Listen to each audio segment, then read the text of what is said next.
So here is the first post from Sargon of Akkad. If your political analysis can render Giat sad as an enemy of the West, then you've probably become too esoteric, and it might be worth rethinking how you came to that conclusion. Okay, stupid tweet. One of our favorite Twitter users, if not our favorite Twitter user, said Giat Sad is a fanatical Jewish Zionist and has been shrieking about anti-Semitism since the Gaza war began. Is it overly esoteric to conclude that he cares more about Israel and the Jews than he does about white people and our civilization? It's not that complicated. So Carl Benjamin says, Gad shrieks about anti-Semitism in the way you shriek about anti-whiteism. That doesn't mean he's in favor of the destruction of the West in the same way that being against anti-white racism means you desire the destruction of Israel. The difference is I'm not shrieking about anti-whiteism in Israel while calling myself an Israelite. Right, that's a good point. I'm an American-born American saying America first. Yeah, and this is something I mentioned with Lucas Gage on the stream the other day, which is that, like, if there was a war in Ireland right now, how many people do you think would be calling for, like, if it was like there's a war between, like, the British and the Irish or something, like, how many people do you think would be calling for, what they're calling for when it comes to Israel? How many Irish people would be on Twitter? Like, you understand what I mean? So there's something else there. There's something bigger there. There's something much larger there that a lot of people aren't really noticing, or maybe they are noticing it and they're unwilling to say it, either because they're afraid of the repercussions or they're paid. It's probably mostly because they're paid. And it's that, like, you look at Ben Shapiro, you look at Mark Levin, you look at these people, and you can tell from what they say that they are very willing. They are very willing to sacrifice the U.S. It's kind of like what Nancy Pelosi said. If our capital crumbles, if Washington, D.C. crumbles to the ground, one thing that will remain is our financial support to Israel. They are very willing to sacrifice Americans and American lives and American taxpayer dollars and America to save Israel. Why is that? It's because they are Jewish. And they care more about the state of Israel and the Jewish people in a foreign country than the people that are in the country that they were born in, than the country that they were born in. And, and we've been over it, this is like preaching to the choir, as they say. But if there's anyone new out there, this is textbook. This is like textbook, the definition of anti-Semitism. If you ask the State Department, if you ask the ADL, if you ask the mainstream media, if you ask basically anyone, saying what I just said is textbook definition of anti-Semitism. Saying that Jews, or most Jews, or some Jews, or a few Jews, it doesn't matter, or one Jew, is more loyal to Israel or to Jewish people than to the country in which they are born, in which they reside. That is anti-Semitism according to them. But it's quite obviously true. When you have Ben Shapiro and Mark Levin and, Glenn Beck, who's not even Jewish, who writes a letter to Bibi Netanyahu begging for dual citizenship in Israel, saying that, he was born to defend the Jewish people, and Chuck Schumer, when you have these people calling for basically the nuclear destruction of the world, hinting at using the Samson option if their country comes under threat in any big way, then they obviously care more about Jewish people and the state of Israel than the country that they're born in or the rest of the world, because we're talking about sacrificing the entire world. Because, like, you look into it and you've seen the takes, you've seen the political takes on this entire thing. You look at Douglas McGregor or someone like that, some military general, and they're talking about how if Hezbollah gets involved or if the Turks get involved, like the Israelis have basically bit off more than they can chew. They talk about the tunnels. You see the videos of these tanks being blown up and how they weren't ever really prepared or weren't ever really ready for a ground invasion or a ground war, and that our American military, and this is true, isn't really equipped to deal with something like that and actually win a war like that. And if they keep going, they're saying that there's not going to be a ceasefire. There's not going to be any negotiations. You see Ben Shapiro going off and saying that the 10,000 Gaza civilians that have been slaughtered are actually Hamas's fault, and there shouldn't be any ceasefire. When you see stuff like this happen, and if it is true that they've bit off more than they can chew, that means we're getting involved. That means everyone else is getting involved. That means we're talking about sacrificing the entire globe. Right? And the fact that they promote this means that no one else matters except for their blood brethren, right? Except for the people that are connected to them by blood. So, and that's Gad Sad. That's Giat Sad, right? He's one of these people here.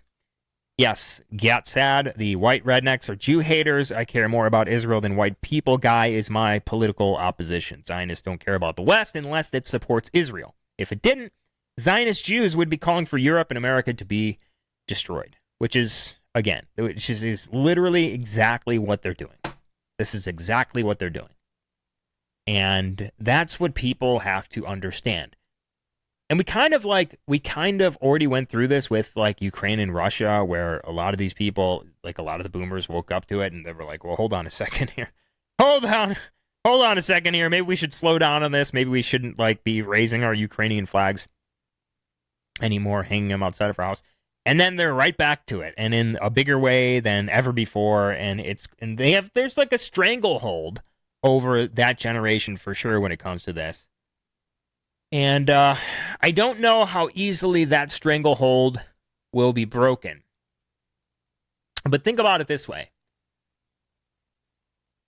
The more that we cheer on Israel, right, as Americans, the more that we supply them with military aid, monetary aid, the longer that this war goes on, which not only means, the more Palestinians die, but also means the bigger risk of a total global conflict, and we're talking about like on the precipice of World War III here. And then it also means the more likely your neighborhood is going to, a lot quicker than we thought, look like Minneapolis, Minnesota, right? Look like the Mall of America. Is that what you want? Like, that's like the very least that can happen. That's like the lowest, right? If this war continues on and keeps going in the direction that it's going, that's like the lowest thing that can happen. The biggest thing that can happen is total global thermal nuclear war. Like, that's the biggest thing. The smallest thing that can happen is like your neighborhood becomes totally 100% like Arab. And European countries become that way. And we're talking about millions of people here. There's not going to be like something in between. There's not going to be like something in between. This is not going to be something that goes quick. Do you know who we're dealing with here? Do you know who we're dealing with here? So Ezra Levant is like that too. Yeah, I'm sure he is. And then, you see Twitter brings back Tommy Robinson and what was that blonde chick's name? That other one that's like him from England too. They bring back like these super hyper Zionists. They're like bringing back reinforcements no matter which side of the political aisle they're on, right? For them, they're bringing in reinforcements in the narrative war. I mean, that's what it is, right? Chaya Richik, Katie Hopkins, the chick that runs the Libs of TikTok. She got, she was put on the ADL's hate list, right? Their website. And then she makes up the story like she sued the ADL and so they took her off. It's like, bull fucking shit. That's not why they took you off their website. That's not. First of all, I don't even believe that you sued the ADL to begin with. You probably just sent like a threatening letter, if even that. And secondly, do you know how many people who are on the ADL's website have sent them threatening letters, asking them to take them or threatened to sue them for having them on? They don't give a shit about that. They never did. There was one successful I think lawsuit against the ADL, and it was that Muslim dude. And then the second one was this thing that we talked about with Elon Musk, which never even materialized to begin with. They took you off their list because they saw that your account powerful account, I mean, millions of impressions, that your account can be used to their benefit, right? Just like they see that Katie Hopkins's accounts can be used to their benefit, and Tommy Robinson. And so Tommy Robinson is more Zionist than the average Jew. Yeah, I agree with that. Katie Hopkins worked for Alan Sugar. So they're bringing in reinforcements in this narrative war that they see that they are losing pretty easily. And again, like, you see these military ads and people have brought it up. I don't know if it's true. Maybe these military ads have always existed and people just pulled them and posted them up.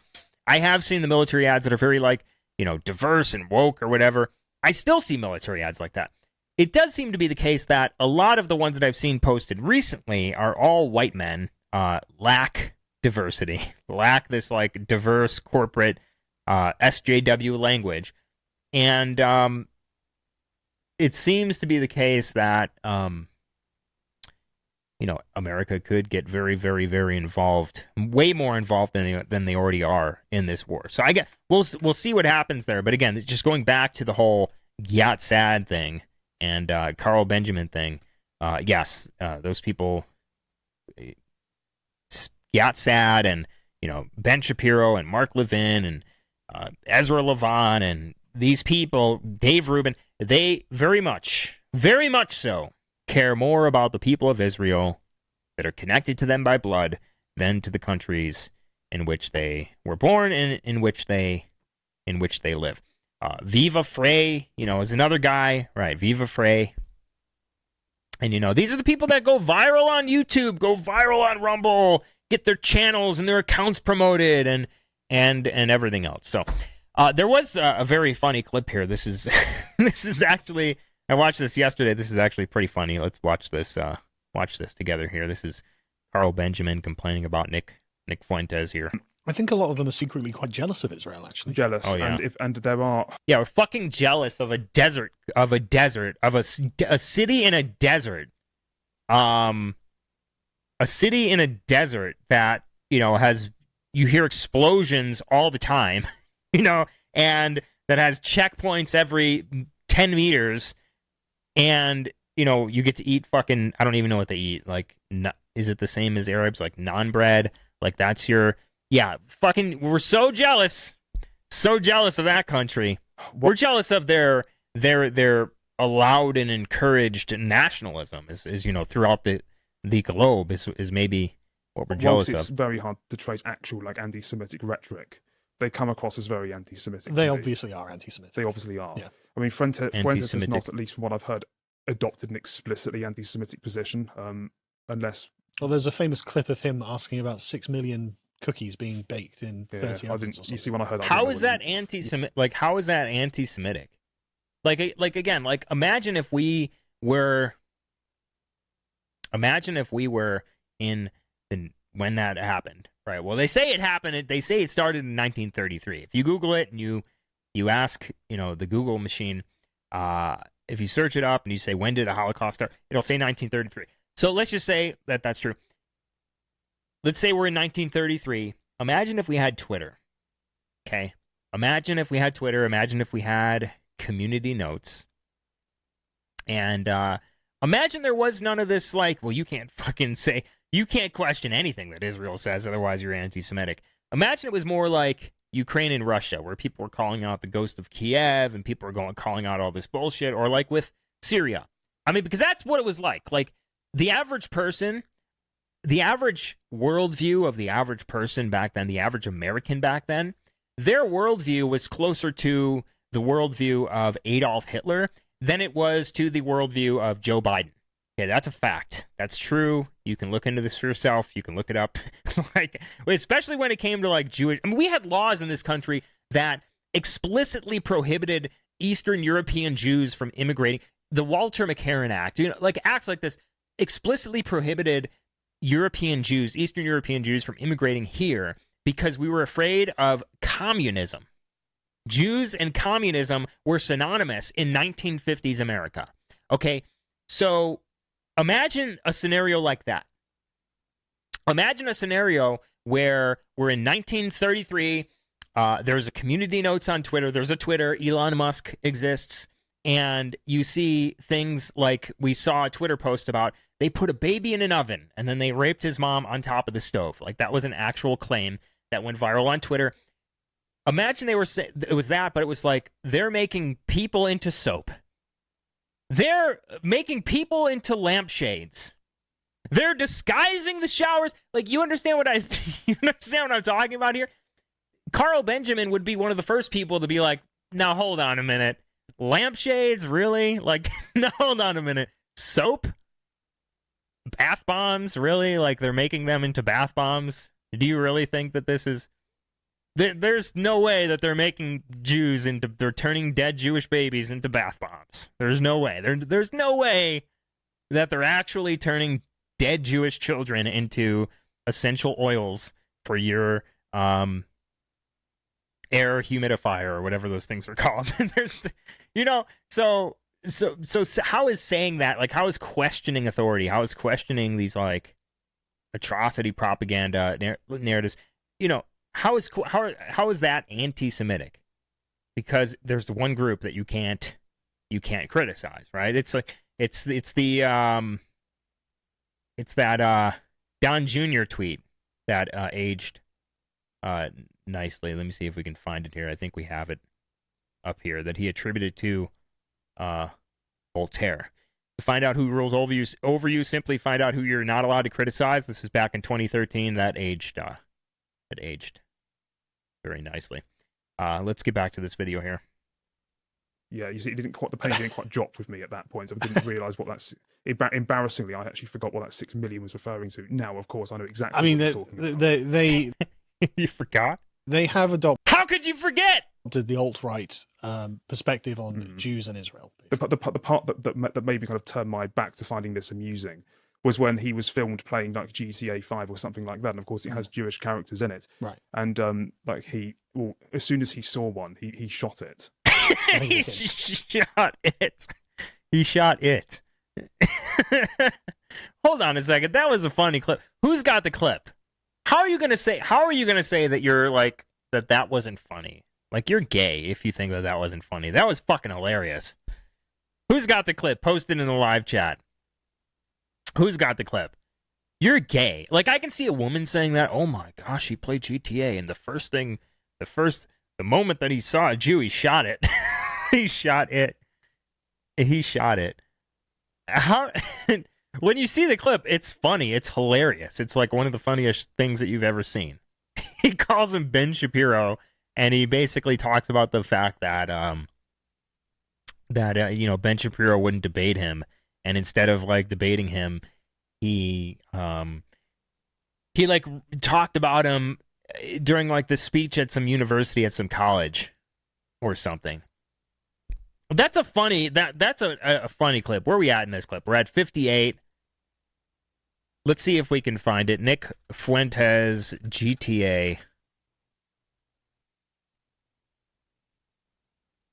Ben Shapiro. Is it on TikTok? Oh, Ben Shapiro runs away from Nick Fuentes debate. Here it is. Why are you running? I just want to have a conversation in the marketplace of ideas. You did a 45-minute speech about me, and I wasn't even there to defend my ideas. Wait, Somebody really? saying, find Shapiro. Find Ben Shapiro. Ben Shapiro literally, at one of the... Oh, this is like a supercut. I don't know if you guys saw that, but... Excuse me? Here it is. Excuse me, sir, I just need to examine. That doesn't look like Ben, does it? He's got a beard. He doesn't have... Oh, there there it is. He is. Well, Ben Shapiro, why won't you debate me, bro? I'm not going to stab you, okay? Ben Shapiro said I threatened to stab him. I didn't threaten to stab you, bro. This never gets Why are old. you running? This clip Are you never running gets just because old. I killed you in Grand Theft Auto? Whoops. Okay, you shouldn't have stopped abruptly like that. Why'd you stop abruptly like that? Like, that shit's funny. To act all, like, moral, like, oh my gosh, that's disgusting. That's disgusting. It's like, you're a faggot, dude. You're gay. You're either lying or you're gay. Him. Yeah, no, him. Or, yeah. Or, I was thinking about NPC. Or yeah, both. him, of course. Oh, he corrected I himself. was thinking about NPC. As Hold on. saw one. He shot it. I think it's a him. Him. Yeah, no, him. I was thinking about NPC as eventually him, of course.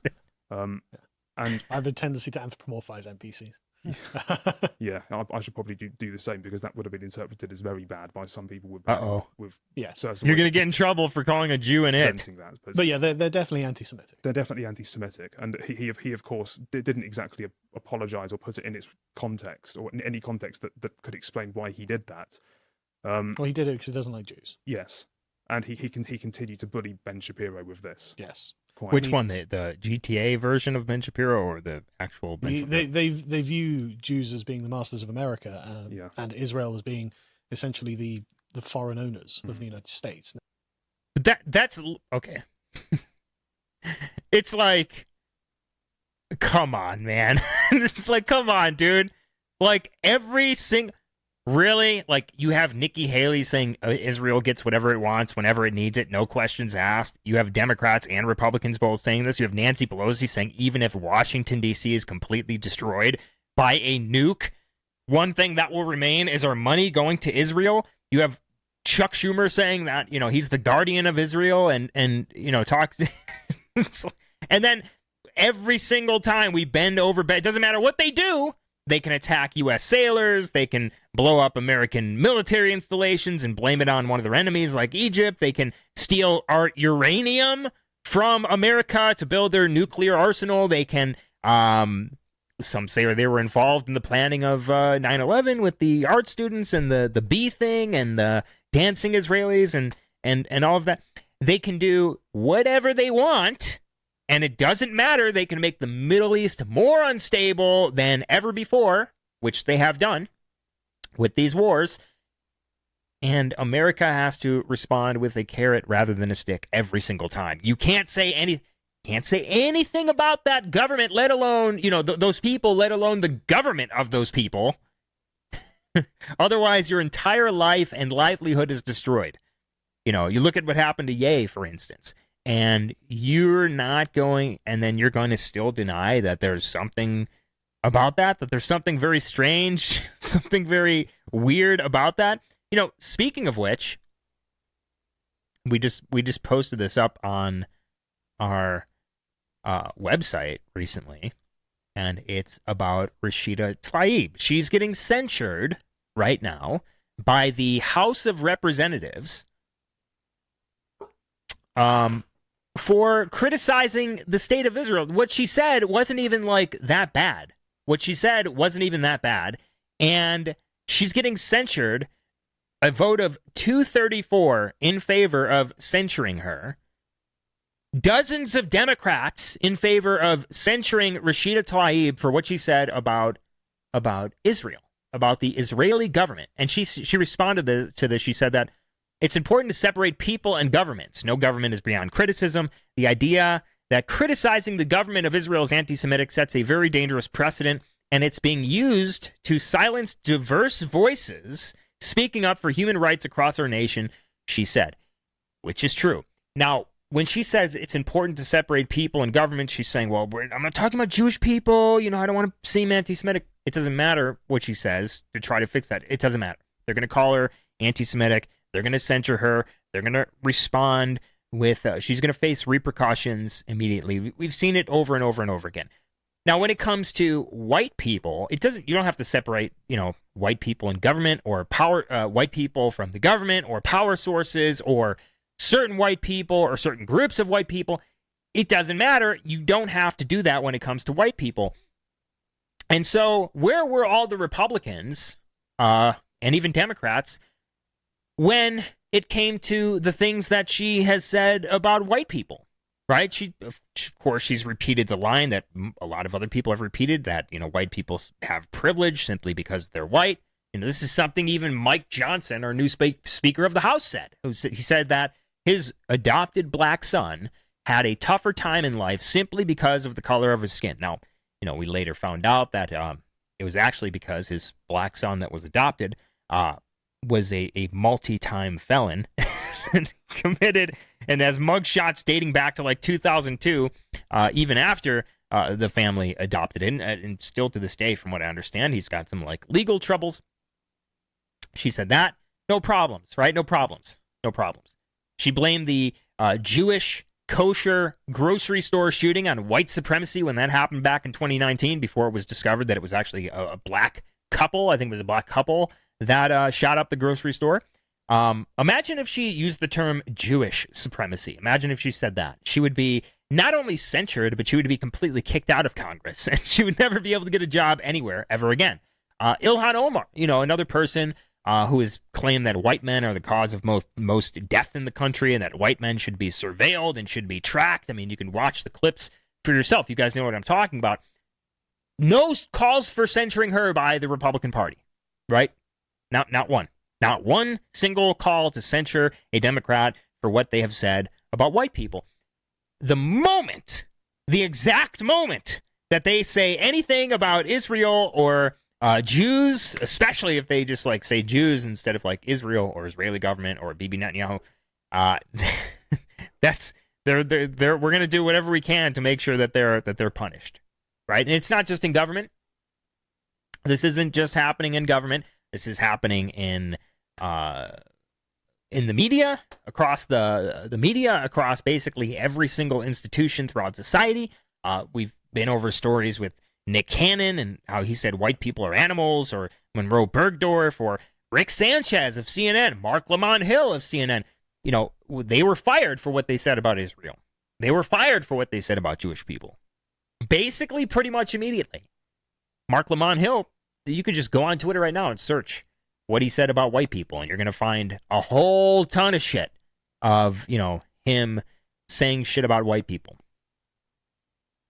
And then you look to, like, right now, what's happening with, like, immigration, what's happening with demographic change, and you see that the only time that they're willing to deport people in European countries, even here in America, they're talking about it, is when they find out that the immigrants, when they find out that the diversity that they promoted is causing a bit of an issue. The brown people, the diversity that they promoted, are becoming kind of anti-Semitic, kind of anti-Jewish, and so therefore we should strongly consider deporting them for criticizing Israel. And so the golem rises, right? And so this is like, it's like so obvious. It's so obvious to anyone who just takes a cursory look. It's so obvious to anyone who just is paying sort of a little bit of attention. And, you're either like lying, or you're just freaking naive and just like completely oblivious, and you don't belong in politics to begin with. It's like one of two things here, pretty much. We're going to continue on. I've got a bunch of other fun stuff to go over here. Before we continue, I just want to remind you guys, make sure to check out Subscribestar. $5 a month. You can find it on the Flow page. $5 a month to get access to all the live streams that we do, all of the old content that we have up there, and you can support the show. You can help the show keep going, keep chugging along, and all of the work that we put in on Telegram and everywhere else, and X and all these places. Check it out. Let's read a few of these. Let me see. Read a few of these super chats here and get back to it. Oh, sorry, I was mistaken. I thought something else came in, but they didn't. Okay, so let's move on here. Let's continue. Yeah, so here's an example. The Telegraph. Foreign students, academics, and workers who commit anti-Semitic acts or praise Hamas face being expelled from Britain under plans being drawn up by the Home Office. So, forget the freaking, grooming gangs. Forget the mass rapes. Forget the murders. Forget the gangs in general. The general violence that they that has caused, the poor standards of living, the booming population, the housing problems, the poor quality neighborhood that you're living in. Forget any of that. The immigrants are anti-Semitic. Deport immediately. The immigrants are being very anti-Jewish, being very anti-Israel. Deport immediately. Deport immediately. Pro-Zionist lawmakers want to deport people who are accused of committing anti-Semitic acts, but those who rape 12-year-old white girls will remain living in Britain and enjoy a life of luxury. Yeah, so, like, the police didn't even want to expose the grooming gangs that existed in the UK because they didn't want to promote or increase what they called racial tensions in the UK. But again, the moment that these people start talking about wooden doors and shadows on smokestacks, that's the moment that we're rolling them up immediately. That's the moment that we're sending them back on a plane, back home on a plane, one-way ticket on Spirit Airlines. So that's that Gad sad stuff. That's the yeah. So you start to see all this like stuff about immigration all of a sudden. All these like articles come out about immigration. You got Ben Shapiro talking about immigration. You've got all these things happening now, and you can just pay attention a little bit, and you're gonna see right through it. Since we've been banned from every mainstream platform that exists, we need your support for the show to survive. You can support by subscribing to my Subscribe Star for $5 a month to get access to exclusive content and more at other tiers. You can also support by using cryptocurrency, our P.O. Box, and as always, going to preparewithvincent.com or waterwithvincent.com to get your 25-year shelf life dry food supply or water filter systems. Check out dailyveracity.com/support to find all the links. It helps the show tremendously.